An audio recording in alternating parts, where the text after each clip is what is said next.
ਜਦੋਂ ਧੰਨ ਧੰਨ ਸ੍ਰੀ ਗੁਰੂ ਨਾਨਕ ਦੇਵ ਜੀ ਮਹਾਰਾਜ 9 ਵਰਿਆਂ ਦੇ ਹੋਏ ਤਾਂ ਜੰਝੂ ਪਾਉਣ ਦੀ ਰਸਮ ਦਾ ਵੇਲਾ ਆਇਆ। ਜੁੜੀ ਬਰਾਦਰੀ ਦੇ ਸਾਹਮਣੇ ਆਪ ਜੀ ਨੇ ਜੰਝੂ ਪਾਉਣ ਤੋਂ ਇਨਕਾਰ ਕਰ ਦਿੱਤਾ। ਆਪ ਜੀ ਨੇ 4 ਭਾਵ ਪੂਰਤ ਸਵਾਲ ਪੰਡਤ ਤੇ ਕੀਤੇ।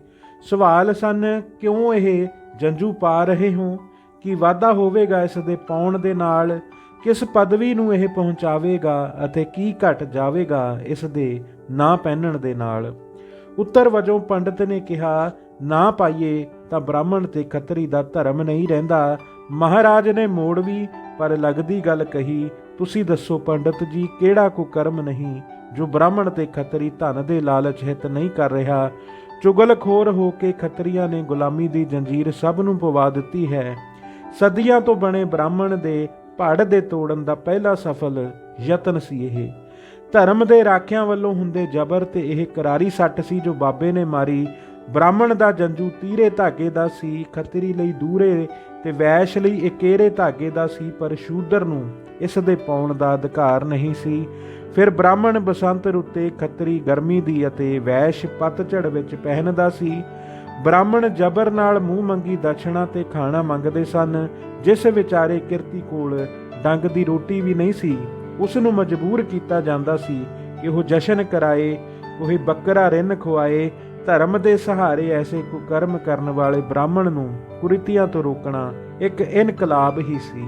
ਪਿੱਛੋਂ ਜਾ ਕੇ ਤਕਰੀਬਨ 200 ਸਾਲ ਬਾਅਦ ਜਦ ਔਰੰਗਜ਼ੇਬ ਨੇ ਜਬਰੀ ਜੰਝੂ ਉਤਾਰਨਾ ਚਾਹਿਆ ਤਾਂ 9ਵੇਂ ਨਾਨਕ ਗੁਰੂ ਤੇਗ ਬਹਾਦਰ ਜੀ ਨੇ ਆਪਣਾ ਸੀਸ ਹੀ ਕੁਰਬਾਨ ਕਰ ਦਿੱਤਾ ਸੀ। ਗੁਰੂ ਘਰ ਜਬਰ ਵਿਰੁੱਧ ਇੱਕ ਤਕੜੀ ਆਵਾਜ਼ ਸੀ। ਮਹਿਮਾ ਪ੍ਰਕਾਸ਼ ਅਨੁਸਾਰ ਪੰਡਤ ਹਰਦਿਆਲ ਜਦ ਜੰਝੂ ਪਾਉਣ ਲਈ ਅੱਗੇ ਵਧਿਆ ਤਾਂ ਆਪ ਹੱਸ ਕੇ ਬੋਲੇ ਅਤੇ ਦਇਆ ਕਪਾ ਸੰਤੋਖ ਸੂਤ ਜਤ ਗੰਢੀ 7 ਵੱਟ ਦਾ ਸ਼ਲੋਕ ਉਚਾਰਿਆ। ਮਿਹਰਬਾਨ ਦੀ ਜਨਮ ਸਾਖੀ ਅਨੁਸਾਰ ਪੰਡਤ ਕੋਲੋਂ ਪੁੱਛਿਆ ਕਿ ਪੰਡਤ, ਖੱਤਰੀ ਕਾ ਧਰਮ ਜਨੇਊ ਸਹੋ ਰਹਿਤਾ ਹੈ ਕਿ ਕਰਮ ਧਰਮ ਕਰ ਰਹਿਤਾ ਹੈ? ਉਹ ਅਵਾਕ ਹੋ ਗਿਆ, ਉਸ ਦੇ ਰੌਂਗਟੇ ਖੜੇ ਹੋ ਗਏ ਅਤੇ ਬੇਨਤੀ ਕੀਤੀ ਕਿ ਕੋਈ ਐਸਾ ਜੰਝੂ ਹੈ ਤਾਂ ਆਪ ਕਿਰਪਾ ਕਰਕੇ ਦੱਸੋ। ਗੁਰੂ ਜੀ ਨੇ ਦਇਆ ਕਪਾ ਵਾਲਾ ਸ਼ਲੋਕ ਉਚਾਰਿਆ। ਜਦ ਪਹਿਲਾਂ ਆਪ ਜੀ ਨੂੰ ਇੱਕ ਮੂਰਤੀ ਦੇ ਅੱਗੇ ਮੱਥਾ ਟੇਕਣ ਲਈ ਕਿਹਾ ਗਿਆ ਤਾਂ ਗੁਰੂ ਨਾਨਕ ਦੇਵ ਜੀ ਨੇ ਕਿਹਾ ਕਿ ਇਸ ਪੱਥਰ ਅੱਗੇ ਸਿਰ ਕਿਉਂ ਝੁਕਾਵਾਂ? ਪੰਡਤ ਨੇ ਕਿਹਾ, ਵਿਸ਼ਨੂੰ ਦਾ ਸਾਕਾਰ ਰੂਪ ਹੈ। ਗੁਰੂ ਜੀ ਨੇ ਕਿਹਾ, ਪੱਥਰ ਕਿਵੇਂ ਪ੍ਰਭੂ ਦਾ ਸਾਕਾਰ ਰੂਪ ਹੈ? ਪੰਡਤ ਦਾ ਅੱਗਿਓਂ ਕਹਿਣਾ ਸੀ ਕਿ ਸਾਕਾਰ ਰੂਪ ਬਗੈਰ ਪੂਜਾ ਹੋ ਹੀ ਨਹੀਂ ਸਕਦਾ। ਗੁਰੂ ਜੀ ਨੇ ਫਰਮਾਇਆ, ਸਾਰੀ ਮਾਨਵ ਸ੍ਰਿਸ਼ਟੀ ਉਸ ਪਰਮਾਤਮਾ ਦਾ ਸਾਕਾਰ ਰੂਪ ਹੈ। ਜਦ 10 ਵਰਿਆਂ ਦੇ ਧੰਨ ਧੰਨ ਸ੍ਰੀ ਗੁਰੂ ਨਾਨਕ ਦੇਵ ਜੀ ਹੋਏ ਸਨ ਤੇ ਮੱਝੀਆਂ ਨੂੰ ਲੈ ਕੇ ਖੇਤਾਂ ਵਿੱਚ ਛੇੜਨ ਵੀ ਜਾਂਦੇ ਸਨ। ਇੱਕ ਵਾਰੀ ਮੱਝੀਆਂ ਜਦ ਲਾਂਬੇ ਦੇ ਖੇਤ ਨੂੰ ਚਰ ਗਈਆਂ ਤਾਂ ਸ਼ਿਕਾਇਤਾਂ ਵੀ ਹੋਈਆਂ, ਪਰ ਜਦ ਜਾ ਕੇ ਦੇਖਿਆ ਗਿਆ ਤਾਂ ਸਭ ਕੁਝ ਹਰਿਆ ਹੀ ਸੀ।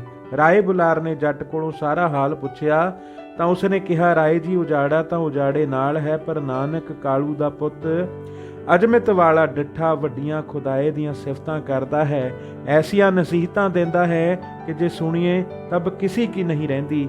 ਗੁਰੂ ਨਾਨਕ ਸਾਹਿਬ ਨੇ ਕਿਹਾ ਸੀ, ਭਾਈ ਵੇ, ਤੇਰਾ ਕੁਛ ਨਹੀਂ ਉਜੜਿਆ।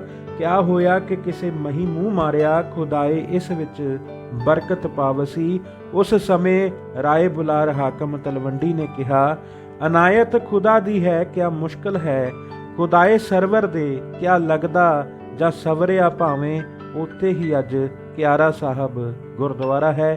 ਉਹਨਾਂ ਦੇ 10ਵੇਂ ਵਰੇ ਦੇ ਸਰੂਪ ਬਾਰੇ ਜਨਮ ਸਾਖੀ ਵਾਲੇ ਲਿਖਿਆ ਹੈ, ਦੇਹ ਬਾਲਕ ਸਰੂਪ ਮਤ ਅਗਾ, ਸੰਪੂਰਨ ਮਤ ਜੋਤੀ ਸਰੂਪ ਬ੍ਰਹਮ, ਸਭ ਲਗੇ ਉਸਤਤ ਕਰਨ, ਲੋਕੀ ਕਹਿਣ ਪਰਮੇਸ਼ਰ ਕੀ ਜੋਤ ਹੋ।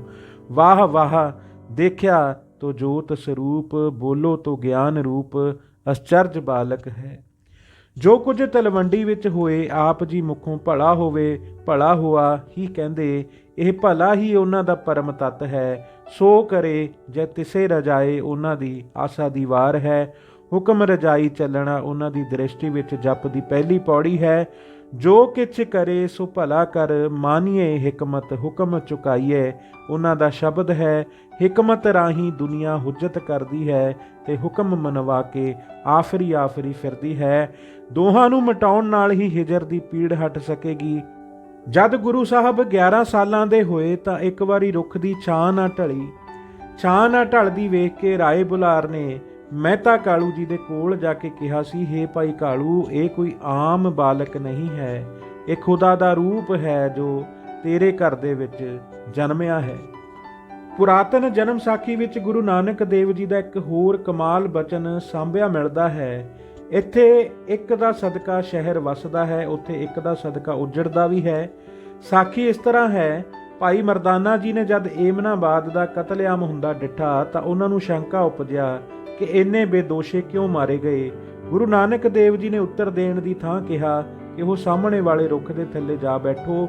ਉਹ ਅਜੇ ਬੈਠਾ ਹੀ ਸੀ ਕਿ ਅੱਖ ਲੱਗ ਗਈ। ਕੀੜਿਆਂ ਦੇ ਭੌਣ ਵਿੱਚੋਂ ਇੱਕ ਨੇ ਸੁੱਤੇ ਹੋਏ ਮਰਦਾਨੇ ਨੂੰ ਡੰਗ ਮਾਰਿਆ। ਮਰਦਾਨਾ ਜੀ ਨੇ ਸਾਰਿਆਂ ਨੂੰ ਇੱਕੋ ਹੀ ਝਟਕੇ ਨਾਲ ਮਸਲ ਦਿੱਤਾ ਤਾਂ ਬਾਬਾ ਜੀ ਨੇ ਕਿਹਾ, ਮਰਦਾਨਿਆਂ, ਇਹ ਕੀ? ਮਹਾਰਾਜ, ਇੱਕ ਨੇ ਮੈਨੂੰ ਡੰਗ ਮਾਰਿਆ। ਮਰਦਾਨੇ ਦਾ ਉੱਤਰ ਸੀ, ਮਰਦਾਨਿਆਂ, ਉਸ ਇੱਕ ਨੂੰ ਮਾਰਨਾ ਸੀ ਜਿਸ ਨੇ ਤੈਨੂੰ ਕੱਟਿਆ ਸੀ, ਬੇਦੋਸ਼ਿਆਂ ਨੂੰ ਕਿਉਂ ਮਾਰਿਆ? ਮਹਾਰਾਜ ਦਾ ਤਰਕ ਸੀ। ਮਰਦਾਨੇ ਨੇ ਹੱਥ ਜੋੜ ਕਿਹਾ, ਮਹਾਰਾਜ, ਪਿੱਛੇ ਜੋ ਮਾੜੇ ਦੇ ਲੱਗੇ ਸਨ ਮਰਨਾ ਹੀ ਸੀ। ਉਸ ਸਮੇਂ ਗੁਰੂ ਨਾਨਕ ਦੇਵ ਜੀ ਨੇ ਕਿਹਾ, ਐਵੇਂ ਹੀ ਮਰਦੀ ਆਈ ਲੁਕਾਈ ਮਰਦਾਨਿਆਂ, ਇੱਕ ਦਾ ਸਦਕਾ।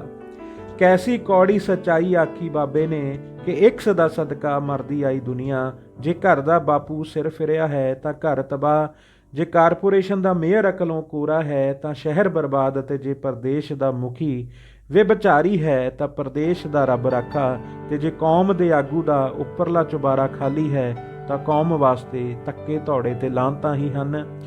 ਖੁਸ਼ ਵਕਤ ਰਾਏ ਨੇ ਤਵਾਰੀਖੇ ਸਿੱਖਾਂ ਵਿੱਚ ਖੇਤ ਹਰਿਆ ਕੀਤਾ, ਛਾਂ ਉਂਝ ਦੀ ਤਿਉਂ ਬਾਬੇ ਦੇ ਸਿਰ ਮੌਜੂਦ, ਅਤੇ ਫਨੀਅਰ ਸੱਪ ਨੇ ਆਪਣੀ ਛਜਲੀ ਨਾਲ ਗੁਰੂ ਨਾਨਕ ਦੇਵ ਜੀ ਦੇ ਪਾਵਨ ਸਿਰ ਤੇ ਛਾਂ ਕੀਤੀ ਦਾ ਵਰਣਨ ਕਰਨ ਪਿੱਛੋਂ ਲਿਖਿਆ ਹੈ ਕਿ ਰਾਏ ਬੁਲਾਰ ਨੇ ਮਹਿਤਾ ਕਾਲੂ ਜੀ ਨੂੰ ਕਿਹਾ ਕਿ ਉਹ ਆਪਣੇ ਪੁੱਤਰ ਨੂੰ ਨਿਰਾ ਪੁੱਤਰ ਹੀ ਨਾ ਜਾਣੇ, ਉਹ ਤਾਂ ਰੱਬੀ ਦਰਗਾਹ ਵਿੱਚ ਸਨਮਾਨਿਆ ਹੋਇਆ ਕੋਈ ਵਲੀ ਹੈ।